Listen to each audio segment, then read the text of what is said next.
Lewis Hamilton in Austin before this weekend's US Grand Prix. Photo by Clive MasonGetty Images For the first time this season, Lewis Hamilton's mother, the publicity she Carmen, has turned up to watch him race. So, too, has his brother Nicholas, famously a picture of emotion at his maiden world title celebrations in 2008. On a rainy day in Texas, a sense grew that they were gathering for a coronation. With victory here in the Lone Star State tomorrow, Hamilton can elevate himself to company that seemed impossibly remote as a child, when his family crammed into a camper van at 5.0 am to schlep to a far-flung karting track. There are as many quadruple world champions in Formula One as presidential faces on Mount Rushmore. Only Juan Manuel Fangio, Alain Prost, Michael Schumacher and Sebastian Vettel have unlocked entry to the club. Hamilton, at 32, is on the cusp of an achievement that would endure for posterity. The numbers this weekend are not stacked in his favor. Hamilton needs to win and to hope that Vettel finishes no better than sixth if he is to garner the glory. That is hardly inconceivable, given how deftly Ferrari have contrived to throw this championship away.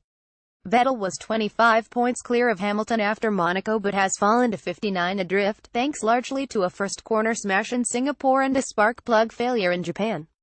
Realistically, the German needs to win here and in Mexico next Sunday merely to extend the duel to the penultimate race in Brazil.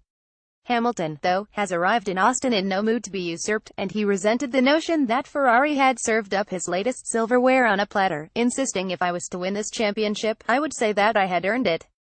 Any anxiety is assuaged by Hamilton's luminous record in this race. Since the US Grand Prix switched from Indianapolis to the Circuit of the Americas, he has been knocked off the winner's perch just once, amassing more honorary Stetsons than John Wayne. It is here, too, that he became champion for a third time in 2015, at the expense of a visibly peaked Nico Rosberg. Tomorrow, with Rosberg safely in retirement, there is at least no danger of a teammate throwing a cap at him in the podium green room. The US would be a fitting stage on which to complete another triumph, given the breakneck transatlantic lifestyle Hamilton leads. So far in 2017, Hamilton has interspersed 16 Grand Prix with visits to the Met Gala in Manhattan, his ranch in Colorado where he hopes one day to race his children, various night spots in Los Angeles, not to mention NASA headquarters in Houston. Such are the wonders of private aviation, as Hamilton girdles the globe on his private jet, in the company of pet bulldogs Roscoe and Coco. He is a man so instinctive that he recently diverted a plane, mid-flight, from New York to Brazil. He also remains a sometimes bewildering bundle of contradictions.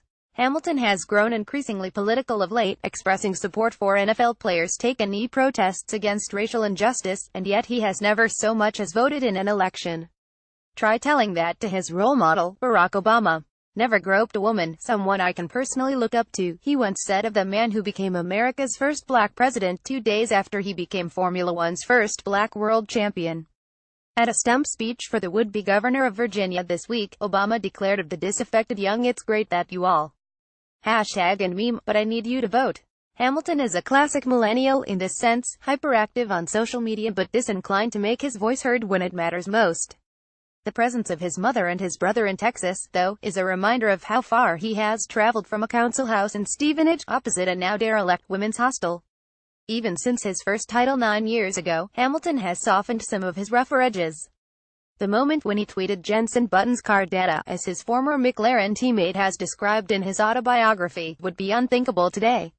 4 years of almost unbroken success at Mercedes have brought both maturity and a serenity to his outlook. Will he continue much beyond the end of contract in 2018? He is a soul so restless, his future is uncertain. Fans would be well advised to enjoy his feats while they last. Copyright Daily Telegraph, London Indo Sport.